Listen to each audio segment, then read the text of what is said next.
Qual é a sua personalidade diante de Deus? O que guia os seus pensamentos? E de que forma você se torna disponível para o reino de Deus? Observemos essas duas pessoas, Jonas e Paulo. Jonas era um profeta, sabia muito bem o peso das suas missões. Mas Jonas, em um certo momento, não achou por bem pregar a palavra de Deus à cidade de Nínive e fugiu. Ele simplesmente não achou por bem seguir uma orientação de Deus, porque acreditava que Deus era misericordioso para salvar toda aquela cidade que, ao seu ver, não merecia ser salva.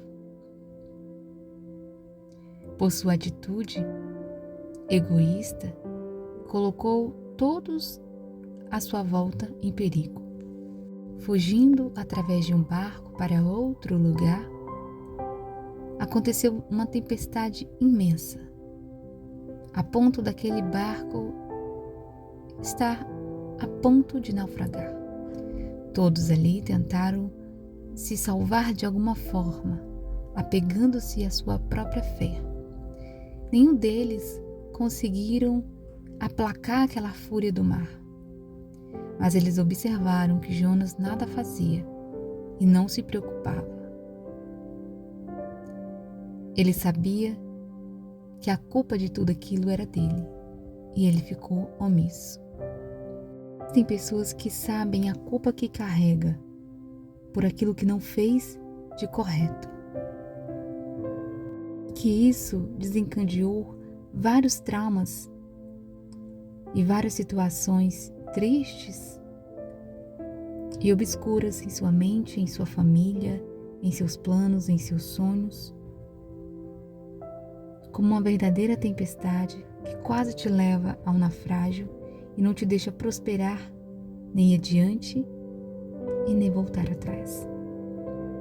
Em contrapartida, vemos na atitude de confessar, reconhecer de Jonas que alguma coisa aconteceu. Ele se jogou ao mar. Quem se importa dizer que ele se jogou à sorte de Deus? Eu reconheço que eu errei, eu me lanço ao Senhor, seja feita a sua vontade. Até então ele ainda não havia se arrependido. Ele se arrependeu quando chegou no fundo do poço da sua decisão. Ou seja, no ventre do peixe. Ele reconheceu e se arrependeu e desejou fazer de fato o que era a vontade de Deus. Então, além da sua atitude de reconhecer, de voltar atrás, de fazer o que é certo, de tentar outra vez, ter salvado a vida de muitos, ele também salvou a sua própria vida e voltou para a vontade do Senhor. Mas a personalidade de Jonas não foi alterada. Ele continuou vivendo e fazendo apenas o que era bom para ele.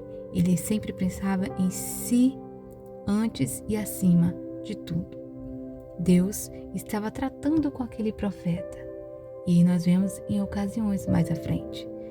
Mas eu quero fazer uma comparação com a personalidade de Paulo. Em uma certa cidade e ocasião, ele ministrava a palavra alguns dias e havia fruto, pessoas se arrependiam e Paulo estava tentando não repreender aquela mulher, porque ele tinha noção de que quando ele repreendesse aquela mulher, ele poderia perder a oportunidade de pregar mais o evangelho àquela cidade. Em um momento ele não aguentou mais aquela situação, olhou para trás para aquela mulher e repreendeu aquele espírito de adivinhação que vivia naquela mulher. Dava muito lucro para muitas pessoas, mas a sua vida era uma prisão. E por conta disso, Paulo colocou a sua vida e a vida de Silas em risco. Eles foram apedrejados, humilhados em praça pública, presos no mais profundo cárcere. Ao contrário de Jonas, ele não estava ali por desobedecer, mas sim por ganhar a alma de uma pessoa para a vida de Jesus. Naquele momento, Paulo nos ensina o seguinte: ele não era reclamão, ele não murmurava, ele não questionaram o porquê daquela situação, porque eles fizeram o que era certo. Mas à meia-noite, ao louvar e cantar ao Senhor, algo aconteceu. A Bíblia nos fala que a prisão de todos foram soltas. Houve um grande terremoto e todos foram soltos, libertos, as algemas foram quebradas. Duas personalidades tão diferentes, o mesmo Deus. Talvez você se veja no jeito de Jonas, de questionar, de reclamar, de muitas vezes não querer ir porque não parece bem aos seus olhos fazer tal situação, embora Deus já havia colocado em seu coração, pedir desculpa, tomar uma atitude diferente, viver de uma forma mais santa, ter uma vida e uma mente mais calma, se preocupar menos com os afazeres da vida e confiar mais em Deus. Que nós possamos ter essa mentalidade moldada de Paulo, de seguir e fazer o que é bom aos olhos do Espírito Santo e o que é bom aos olhos do Espírito Santo ser bom para nós. E que se formos impedidos de acontecer alguma coisa pelo Espírito Santo, que isso também seja bom para nós. Seja para o nosso coração um norte de que Deus está nos direcionando.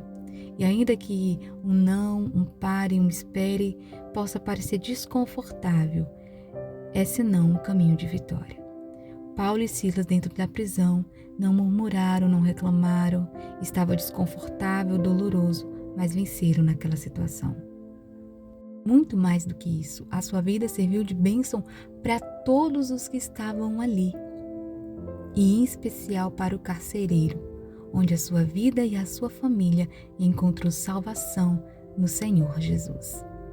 Que a sua vida venha inspirar a alegria do Evangelho de Cristo e que você não venha ter uma atitude tão mesquinha como Jonas, de querer fazer apenas o que te acha bem aos seus olhos, o que acha que você deveria fazer, que Deus deveria fazer por você, mas que você possa ser guiado e mergulhar nas águas do Espírito, para que a sua alma seja cada dia mais limpa, a sua mentalidade seja cada dia mais forte e mais moldável para o Espírito Santo, para que você venha ter a mente de Cristo, não se conformar com as suas próprias emoções e pensamentos, mas direcioná-la e estar no crivo do Senhor, na obediência da sua palavra, porque através disso, dessa mentalidade, dessa personalidade tratável e tratada, você será bênção para você e para todos que estão à sua volta.